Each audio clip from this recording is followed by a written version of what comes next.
Yeah, I was going to ask. That was a question I wanted to ask you. Was it you made the decision? You went out in the blaze of glory.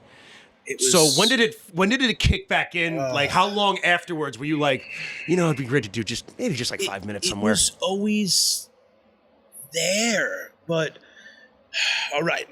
This is a long one, but it's good. Let's go into this because it kind of segues really good. All right, so I was doing comedy in the early 2000s, and like I said, I've always been a tattoo artist. I've been tattooing since I'm 13 years old. My dad, and you're covered my dad owns, Cliff's Tattoo. I've been there since I was a kid. My wife tattoos, my uncle tattoos, my cousin's learning. Like that's always been my job, but I always did stand up on and off too. Like I do a little here, a little bit there. I did it for 5 years straight, and then I quit and quit because I had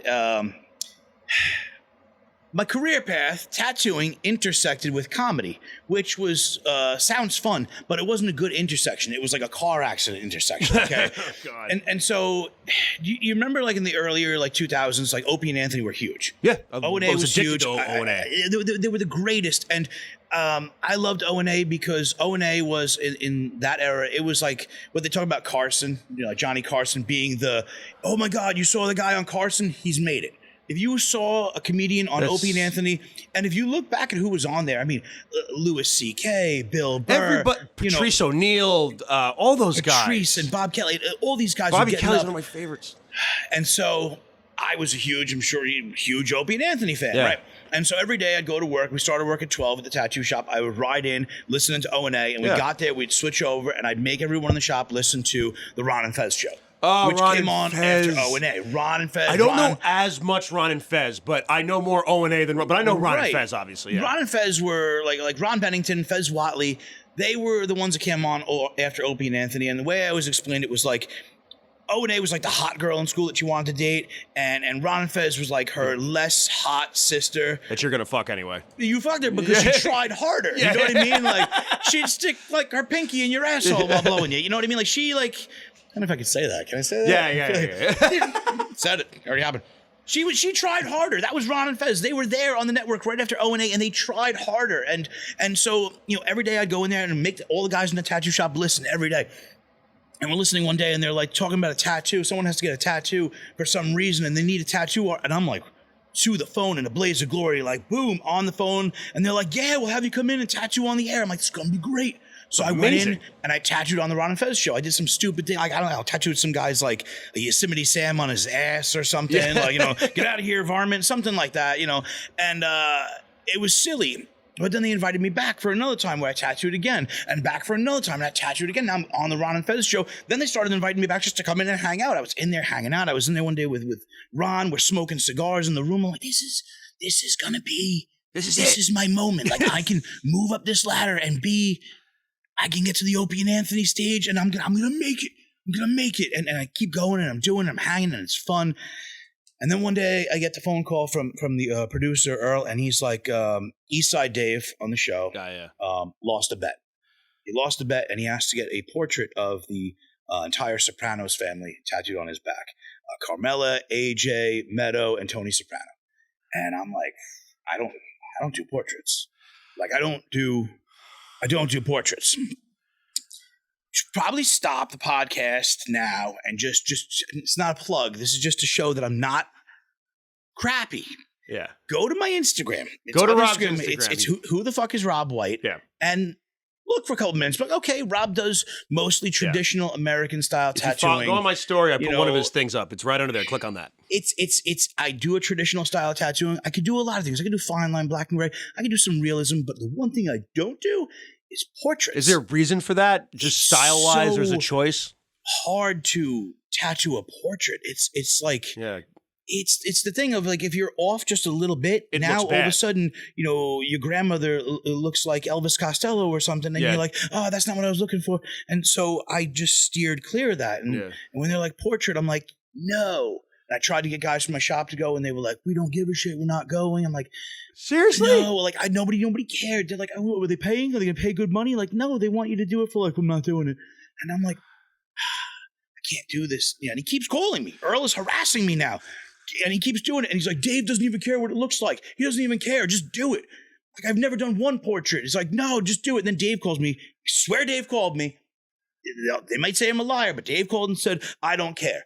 It's like, you know what? Maybe I could do this. Because you ever have that voice inside your head that tells you you're not good enough? Yeah, well, all the time. This is another voice inside your head that tells you, like, yeah, you got it. You know, like, it's that voice when you were a kid and you made, like, you know, like bicycle ramps and you were going to jump over your friend Kyle and then you got it, bro, do it. Then you jump your friend Kyle and you put the back tire right into his skull. And you're like, that voice that tells you and watches you fail. Well, that was the voice. And it was like, just go and do it. So there I did. I went to the studios there and I set up and I'm going to do 4 portraits. I never did one before. Why not start by doing it on the radio? This is going to be great.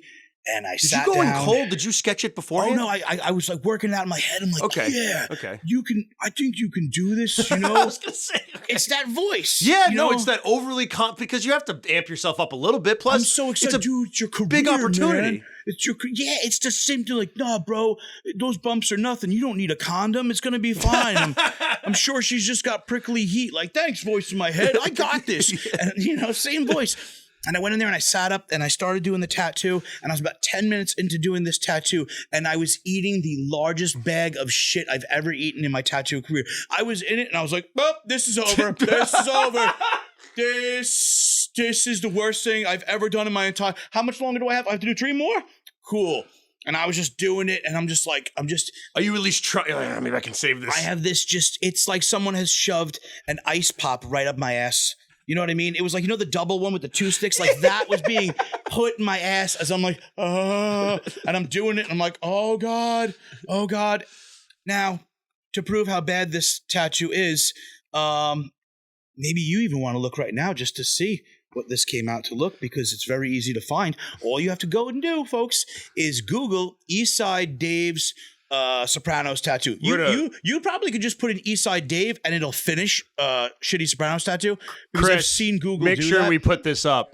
Okay. Because I've literally had this when I did it at Comiskey Park. I told this story. Yeah. Someone started searching and they're like, it just auto-filled it in. That's the only thing they know about Eastside Dave is his shitty Sopranos tattoo. And I didn't, and I did this horrendous tattoo, and I knew it was hot shit. Do you know what I mean? Like, I knew I had just eaten like the worst shit sandwich. But it was a slow process, because you it's like you watched them make like you watched a guy bend over on a sandwich and shit it, because you're making a 3-hour tattoo and you're like, you're gonna eat this sandwich, but first you're gonna watch this guy take a shit over it. So you have that added thing of being like, and I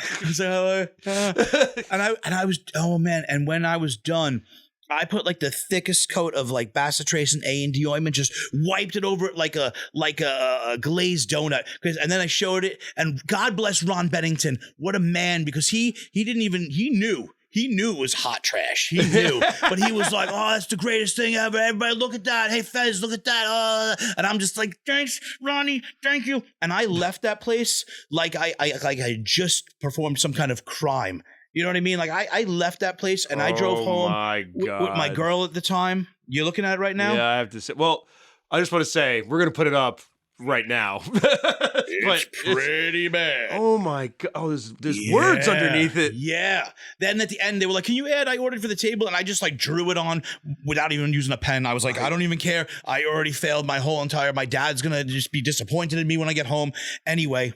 I get in that car and I take the ride home with my girl at the time, and she doesn't say anything. Even she knows it's shit, and she doesn't tattoo it this time. It's not my wife right now. It was another girl, and she just doesn't say it. We just ride home, quiet, get home, and I say nothing for like hours.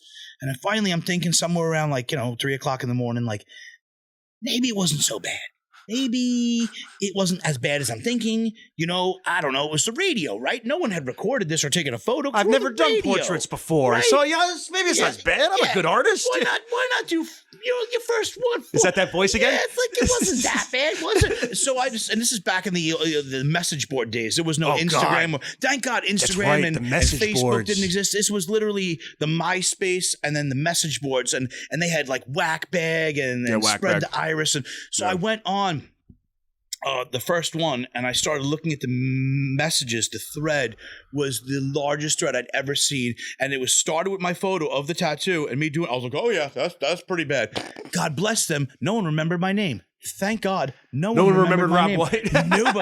Nobody. But the photo was there, and the messages going down were just so bad. It was like, oh my God, this just looks like a Mount Rushmore of retarded people. This just looks like everyone looks like Teen Wolf. Everyone's got an underbite. They all look like Dick Tracy. Tony villains. Jr. looks mad. Looks just. It's just oh my God. This guy should kill himself. You know, how is he still? I mean, Camilla looks like she has glasses on. It's terrible. And I read the messages and I went, okay, all right, it's going to be okay. It's going to be okay. You know when you fuck up as a kid and you're like, if I just run and hide underneath a blanket for an hour or two, it's going to go away? I pulled some kind of stunt like that in life. So what did I do? I stopped doing comedy. That was one thing. One of the reasons I was like, let's just not do it for a week or a month. And then we went to the shop the next day. How'd it go? It was great. Don't you dare turn on the goddamn radio, though. And then we weren't allowed to listen to Opie and Anthony or Ron and Fez or any of that stuff. And I just kind of like retreated into this cocoon of like embarrassment and shame. And it had been maybe a month. And I thought, I think it's over. I think like the moment has passed. Let's turn on the radio. Let's turn on Opie and Anthony. We'll not even put on Ron and Fez. You gave up. You stopped. You were like, you were so mortified by this that you were like, I'm not even going to listen for like a month. I didn't even want to hear the next day's broadcast because I didn't want I'm like, when's the lawsuit coming? So I sat there and I'm like, all right, let's just take this all back, you know, and do like we're doing. And I'm in the shop like it's a month later. Let's put on Opie and Anthony.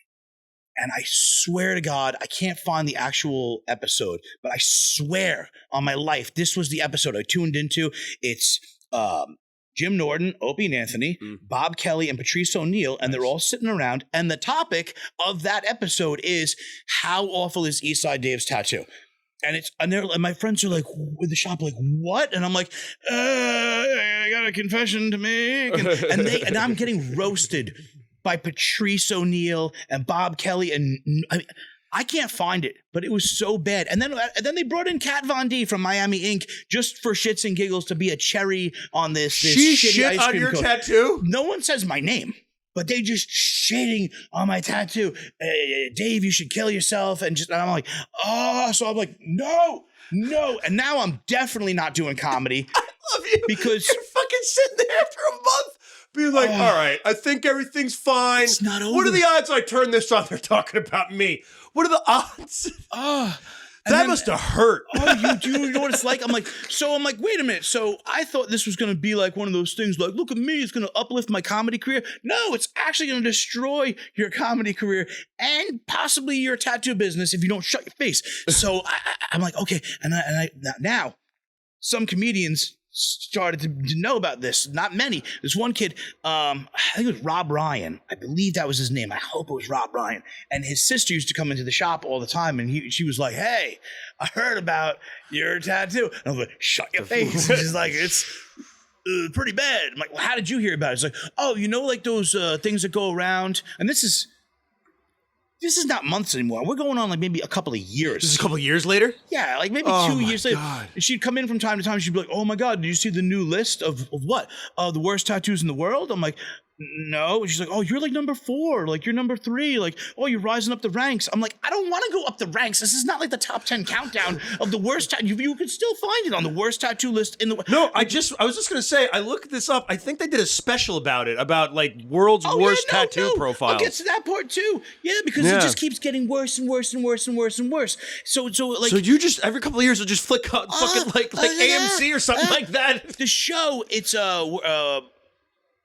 the cover-up show? I'm going to say it wrong. There's a show called like Tattoo Nightmares. I think that's what it's called, actually. Like I'm season 1, episode 1, first person. Do you understand how this makes me feel? I want to kill myself, and he doesn't even tell the real story on there. He doesn't What's even he tell. say? He's just he doesn't explain that it was a bet that he lost. That he was like, go and do this, dude. Did they not introduce him as East Side? They were just like, this is just Dave. It was like, Dave, tell them. Like, I didn't know what I was doing. I'm sorry. And if you watch the episode of, he's like, people were laughing at me. This tattooer ruined my life. Yeah, you ruined mine too. At least you could put a shirt on. You know? Poor Eastside Dave. I actually really liked that guy too, but I feel bad. I didn't want to do that. I just thought in my head I could do this, you know? What? What'd you say, Chris? Okay. Chris is throwing up in the other room because he saw the picture finally. And it just got worse and worse and worse and worse. And and now on that show, they finally cover the tattoo. And the tattooer does a Celtic piece over it. I'm like, thank God it's over. But then I found out even more information about this. What? Because apparently Anthony Cumia thinks that this tattoo is hilarious. I actually contacted Anthony's podcast, but they never got back to me because no one ever gets back to me. Because I was like, I'll tell this story on your podcast since you think I'm hilarious. Because every time he'd have a guest in the O&A studios since the moment I did that tattoo, he was dragging Eastside Dave out, making him take the shirt off to show them the tattoo. And he was just like every member of The Sopranos, like all the cast members that came through, all of them saw it. I was watching the one Anthony Cumia podcast, and he had I forget who it was, one of those. Was it Christopher? No. Paulie Walnuts? No, it's a Big Pussy. Pussy? No, I can't remember who it was. And he's just like, oh, it's terrible, it's awful. Like celebrities of all have shit on your work. And he even said on the thing, he's like, oh, it was one of my favorite things to do was to just drag out random, drag out Eastside Dave so everyone could see his awful Sopranos tattoo on insane. on his back. And yeah, it was awful. It just never ended. It finally I just like how this comes back to haunt you like a fucking curse every couple years. And that's why I'm just sitting here and I'm going, you know what? I'm going to own up. Like, yeah, I did it. What are you going to do? You know what? I shouldn't have done it in the first place. It was a bad idea. But sometimes the little voice gets in your head.